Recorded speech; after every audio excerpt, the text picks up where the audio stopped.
তো good morning বন্ধুরা। তো আমি বলেছিলাম যে আমি রেশার পায়রা নিয়ে আসবো। তো কালকে দুটো কালচিরা নিয়ে এসেছিলাম, পশ্চিমা কালচিরা। তো সেই পায়রাগুলোকে তোমাকে আজকে দেখাবো। আর তার আগে পায়রাগুলোকে ছেড়ে দিয়েছি, পায়রাগুলো সব উপরে বসে আছে গাছে। তো সেগুলো দেখায়। আর ওদেরকে গম নিয়ে এসেছি, ওদেরকে খেতে দেবো বলে ওরা খেয়ে নিক। আর তারপরে কাল পশ্চিমা কালচিরা বাচ্চা নিয়ে এসেছিলাম, সেটা তোমাদেরকে দেখাবো। কেমন পায়রা হয়েছে না হয়েছে সেটা তোমরা বলবে, ঠিক আছে? তো পায়রাগুলোকে ডাকি। ঠিক আছে। যে আমি পশ্চিমা কালচিরা নিয়ে এসেছি, এই হচ্ছে পশ্চিমা কালচিরা। আমার মুখ দেখা যাচ্ছে তো, কেটে দেবো না এটা। তা নিয়ে এসেছি পশ্চিমা কালচিরা। পায়রাটা ভালো করে তোমাদেরকে দেখায়। এই হচ্ছে বাচ্চা। আইস কোয়ালিটিটা দেখো বন্ধুরা, এখন 2 পরের বাচ্চা এটা, কিন্তু আইস কোয়ালিটিটা দেখো কত সুন্দর। মোবাইলটা সোজা করো, আইস কোয়ালিটিটা দেখো ভালো করে। এ দেখো পায়রাটা কেমন হবে তোমরা একটু কমেন্ট বক্সে বলবে। আইস কোয়ালিটিটা ভালো করে দেখো, ঠিক আছে? আর দমটা দেখো, এই যে দমটা দেখো ভালো করে।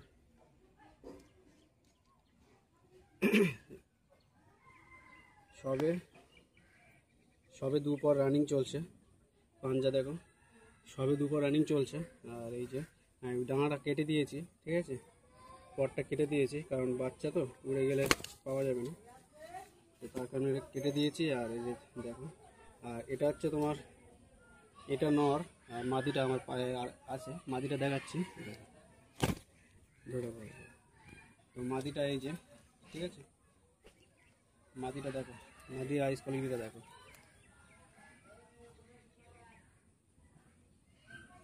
এটা হচ্ছে তোমার 3 পরের বাচ্চা, ঠিক আছে? এটা 3 পর, ওটা 2 পর। আইস কোয়ালিটিটা দেখো। এটা হচ্ছে মাদি আর ওটা নর। আর এর এই যে পরটা দেখো, হাফ করে কেটে দিয়েছি, কারণ এরা ফেলাই করতে পারে বেশি, ওই কারণে কেটে দিয়েছি। আর দমটা সবে উঠছে, দমটা কিছুটা উঠে গিয়েছিল, সেগুলো এখন রানিং হচ্ছে।